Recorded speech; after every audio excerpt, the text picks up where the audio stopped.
जब समझिए कि सियासतदान अगर सियासत ज़ोरों शोरों से करने लगे तो सोचिए कि इलेक्शन का समय पास आने लगा है।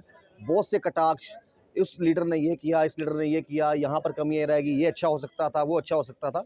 तो बड़ी सारी चीज़ें पिछले कुछ महीनों से चल रही हैं और लग रहा है कि पहले कॉर्पोरेशन की इलेक्शन और उसके बाद अगले साल जो है वो चुनाव भी होंगे।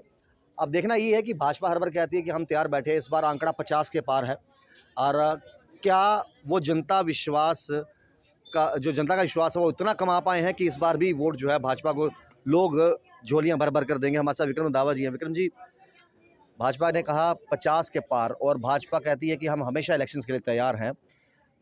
मैं एक सवाल पूछना चाहूँगा कि कांग्रेस ने पूछे 9 सवाल, आपने कहा 9 साल बेमिसाल, लेकिन इस बीच जो पिछले 1-2 महीनों से लेकर लोग परेशान चल रहे हैं, चाहे वो टोल प्लाजा का मसला हो या फिर स्मार्ट मीटर को लेकर, भाजपा बंद कमरों में, ऑफिसों में बोलती नजर आई कि गलत हो रहा टोल प्लाजा को लेकर, लेकिन खुलकर युवा रायपुर सभा के साथ वहां बैठी हुई नजर नहीं आई।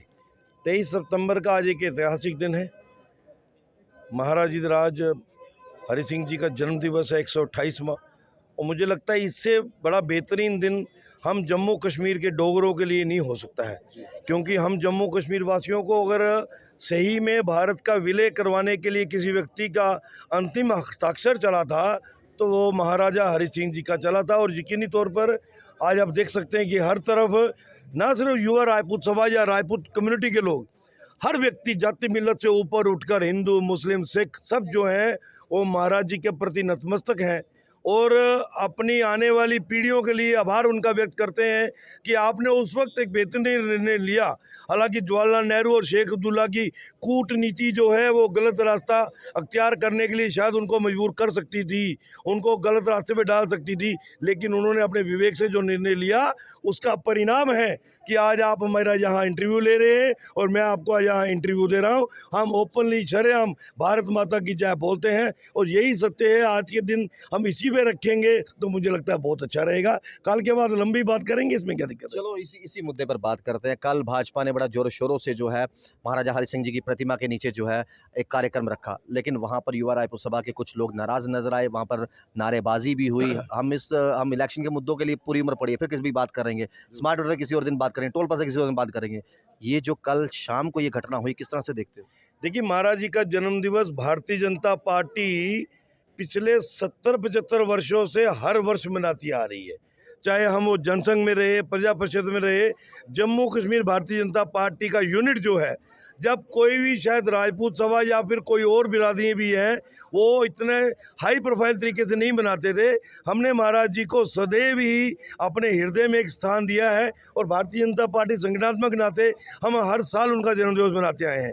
लेकिन 2022 के बाद आपने देखा कि परिस्थितियाँ बड़ी ज़बरदस्त तरीके से, क्योंकि केंद्र सरकार ने, आदरणीय प्रधानमंत्री जी नरेंद्र मोदी जी ने, गृह मंत्री अमित शाह जी ने जम्मू कश्मीर के, खास करके जम्मू के डोगरों की भावनाओं को समझा, उनकी सोच को समझा और 22 तारीख 2022 में 23 तारीख को छुट्टी घोषित हुई और इस बार हम दूसरी छुट्टी मना रहे हैं। अलबत्ता जो कल रात की आप बात कर रहे हैं, अब युवा होते हैं, अग्रसर होते हैं और उनका एक आक्रामक रुख होता है, एक जोशीला जोश होता है। भारत माँ की जय के नारे लग रहे थे, राजपूत सभा जिंदाबाद के नारे लग रहे थे, भारतीय जनता पार्टी जिंदाबाद के नारे लग रहे थे और हमारे कानों ने वही नारे सुने हैं। ईमानदारी से मैं कहूँ तो वही नहीं नारों की गूंज हमारे तक पहुंची। जो हमारे कैमरे ने नारे सुने हैं, जो हमारे कैमरों की वजह से लोगों ने घर तक पहुंचे हैं, हो सकता है कोई इक्का दुक्का लीडरान से जो है नाराजगी होगी युवा राजपूत सभा की और वहां पर नारे हुए होंगे, लेकिन हो सकता है जहां पर आप बैठे थे वहां पर शोरगुल ज्यादा था, वहां पर सेलिब्रेशन चल रही थी। लेकिन वीडियोस, तस्वीरें तो आपने भी देखी होंगी कल रात। मैंने तो जितने वीडियोस भी देखे हो, जो ग्राउंड की रियलिटी भी बताती हैं, उसमें सिर्फ भारत माता जिंदाबाद, भारतीय जनता पार्टी जिंदाबाद और महाराज जी के प्रति जो नारे थे वही नारों की गूंज थी और इतनी ज़्यादा थी कि छोटा मोटा जो नारा था ना वो धूमिल हो गया था। आपको लग रहा था कि आप अंदर बैठ के तो सेलिब्रेशन कर रहे थे, बाहर क्या चल रहा है उसका बाहर क्या चल रहा है, जो प्रदर्शन हुआ, जो पुलिस ने कहा कि आप इस तरह मत कीजिए, आप शांत हो जाइए। रात का समय होता है ना, रात के समय में आपको पता है ज्यादा गूंजती है, रात के समय में आवाज़ ज़्यादा नहीं गूंजती है, रात के समय में आवाज़ इको हो जाती है बड़ी ज़्यादा। तो यकीनी तौर पर कहीं ना कहीं बाहर वाले नारे भी इको हुए होंगे। नहीं, वो ज़्यादा हुए नहीं, मैं आपको बता तो रहा हूँ। जो राष्ट्रवाद के नारे थे, महाराज जी के प्रति नारे थे, हमने वही सुने और हमने उसी पे अमल किया। कई बार क्या होता है कि पब्लिक जो है चीज़ें समझ जाती है, देर से समझती है लेकिन उनका गुस्सा जब रहता है समझ जाती है। लेकिन फिर क्यों ऐसा होता है कि भाजपा को कोई एक नेता आकर ऐसी टिप्पणी कर देता है जो भुगतना पूरी भाजपा पार्टी को पड़ता है। बहुत बार इस तरह की चीज़ें हमने देखी हैं। अभी मैं दोबारा से एक छोटी-सी लाइन पर आऊँगा टोल प्लाज़ा को लेकर। टोल प्लाज़ा का मसला हल हो चुका था। टीम आई एनएचएआई की यहाँ से रिपोर्ट तैयार की, वापस जा चुकी थी। भाजपा के यहाँ से नेता उठकर जाते हैं, गडकरी साहब से मिलते हैं, सब कुछ स्मूथ हो जाता है। फिर एक ऐसा बयान आया ना जिसने दोबारा से जिन के अंदर भूत को बाहर निकाल दिया और फिर गुस्सा और रोष।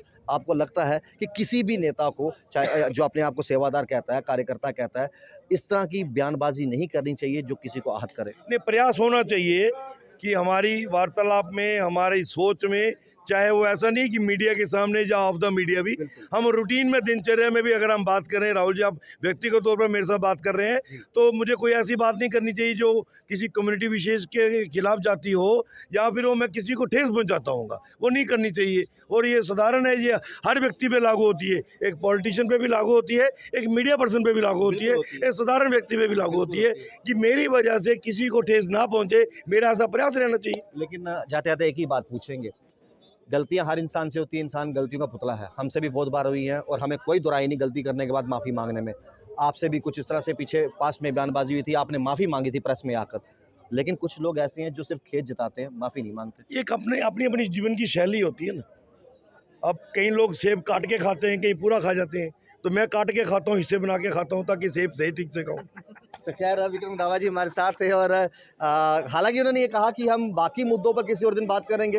महाराजा हरि सिंह जी के आज जन्मदिवस है, आज इस पे ही रहे तो अच्छी बात है। फिलहाल देखते रहिए चैनल वन, राहुल खत्री, नमस्कार।